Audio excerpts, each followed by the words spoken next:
Vamos falar do arroz também, cara? Vamos, bora. Vamos aí. Então é isso, né? Deixa eu pegar a fala do Lula aqui, mas se você quiser, dando uma introdução no tema aí, o seu lado, o seu pensamento, vou pegar aqui. Cara, eu diria que o Lula sindicalista teria ficado putaço com o Lula presidente da República. Aham. Eu resumiria isso, entendeu, Helder?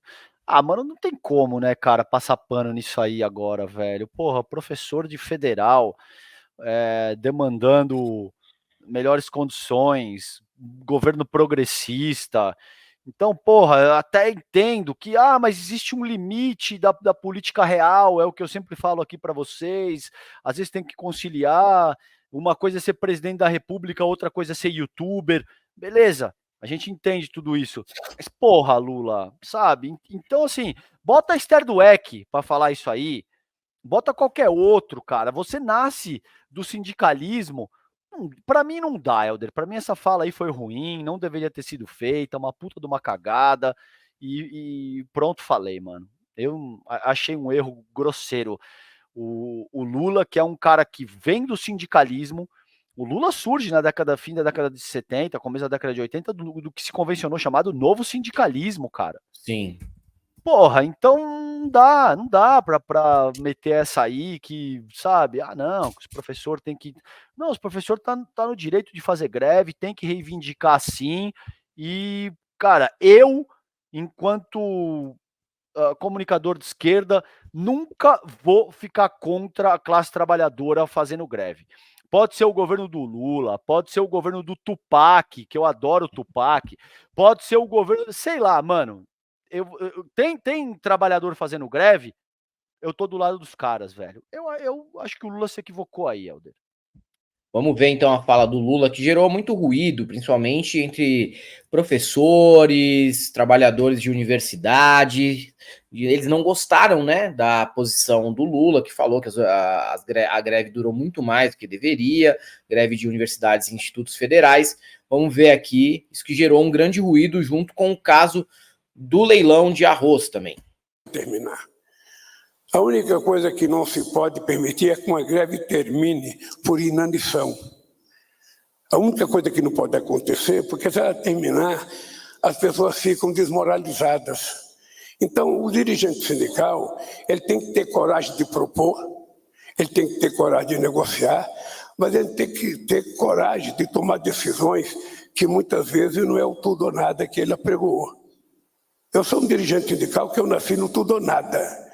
Para mim era o seguinte, é 100% é nada, é 100% é nada, ou é 83% é nada, ou é 45% é nada. Muitas vezes eu fiquei com nada. Muitas vezes eu fiquei com nada.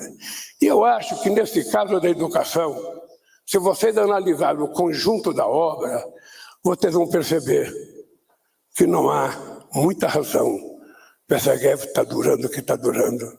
Porque quem está perdendo não é o Lula, quem está perdendo não é o reitor, quem está perdendo é o Brasil e os estudantes brasileiros. É isso que tem que ser levado em conta. E não é por 3%, 2% ou 4% que a gente fica a vida inteira de greve. Vamos ver os outros benefícios. Vocês já têm noção do que foi oferecido? Vocês conhecem o que foi oferecido? Vocês conhecem? Porque no Brasil está cheio de dirigente sindical que é corajoso para decretar uma greve, mas não tem coragem de acabar com a greve. Sabe, então, eu fui dirigente sindical, eu sei como é que funcionam as coisas, sabe? Já participei até da greve da USP, 1979, mas eu só queria que levasse em conta o seguinte, gente, sabe? O montante de recursos que a companheira Esther colocou à disposição é um montante de recursos não recusável.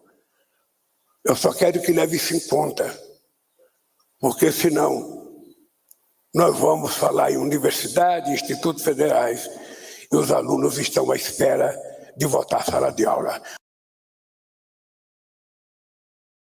O que eu vejo, Calejão, o que eu vejo é de verdade, assim, é que uma fala como essa daí acaba afetando o prestígio do Lula entre a própria base eleitoral, tá?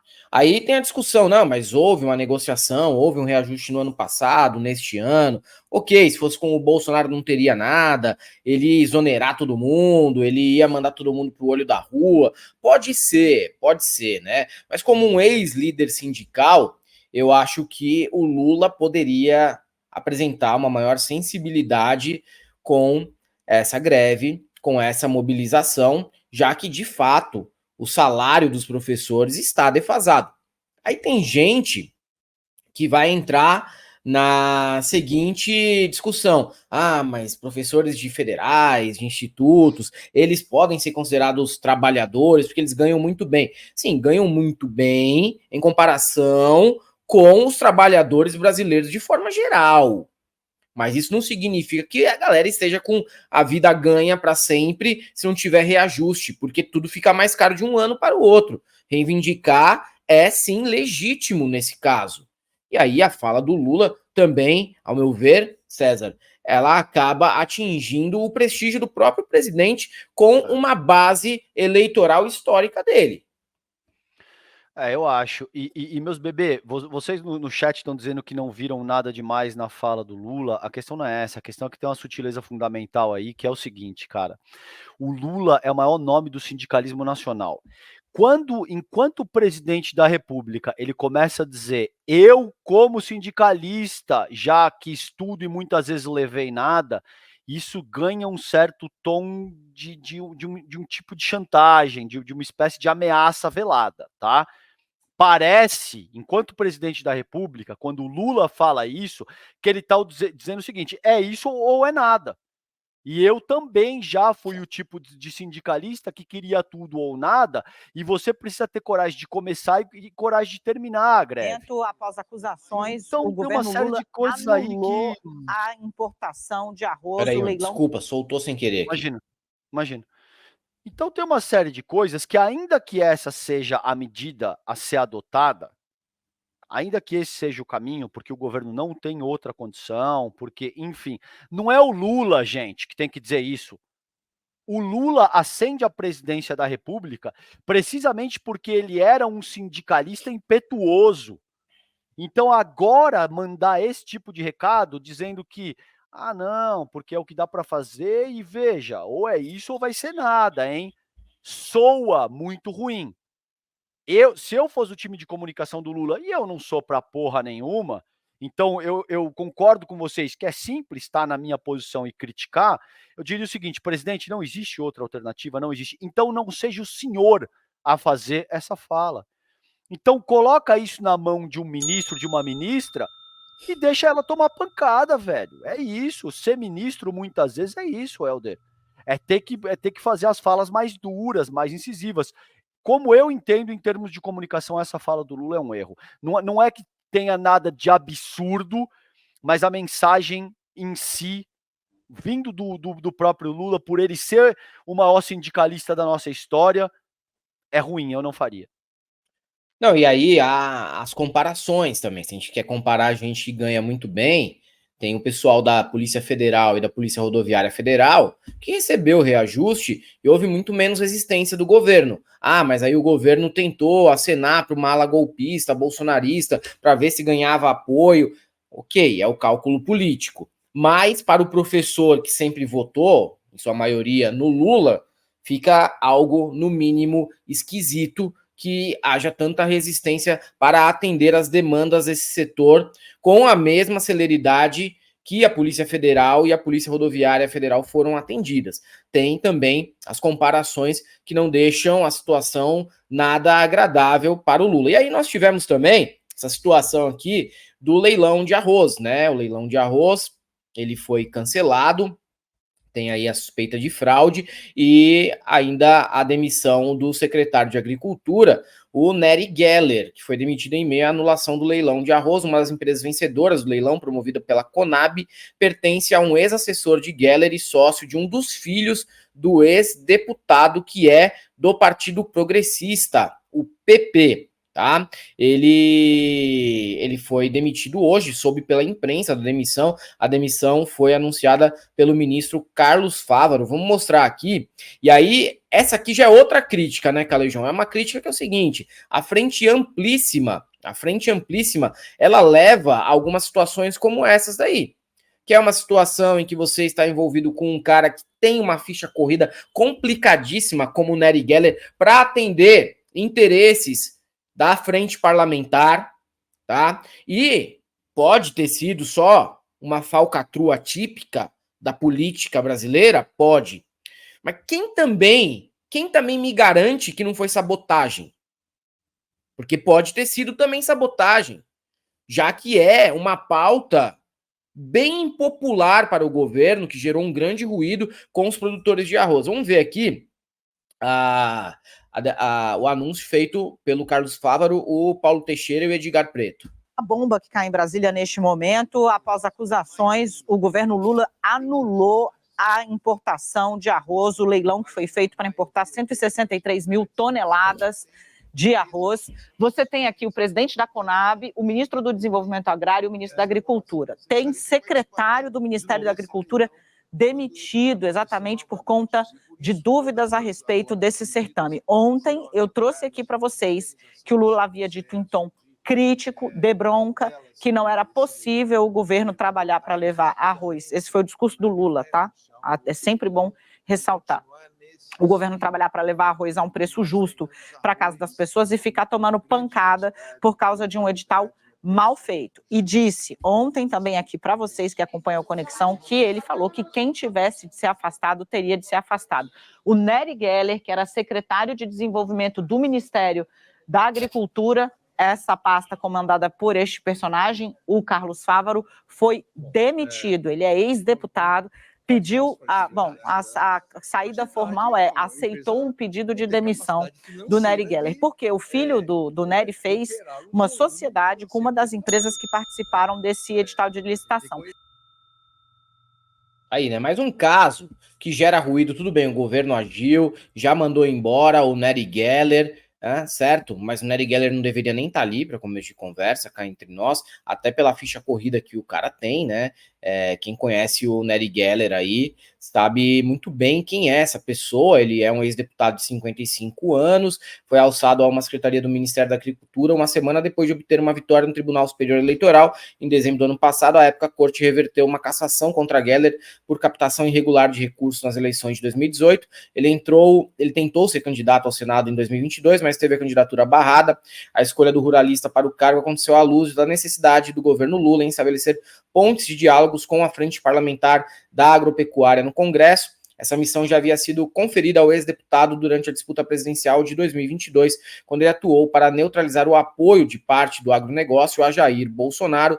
Essa não foi a primeira vez que Geller passa pelo Ministério da Agricultura. O ex-deputado já foi chefe da pasta ao fim do primeiro mandato da ex-presidente Dilma Rousseff. No segundo mandato de Lula, ele esteve à frente da área de política agrícola. No início de 2023, Geller indicou o diretor de abastecimento da Conab, Tiago dos Santos, responsável pelo leilão. Com as suspeitas de irregularidade no leilão, o presidente da companhia, Edgar Preto, afirmou que fará uma avaliação em relação à permanência dele no cargo. A decisão de anular o certame foi tomada durante a reunião no Palácio do Planalto na terça-feira. O leilão para a importação de 263 mil toneladas de arroz havia sido uma iniciativa para amenizar uma potencial alta nos preços do grão, em virtude da catástrofe climática no Rio Grande.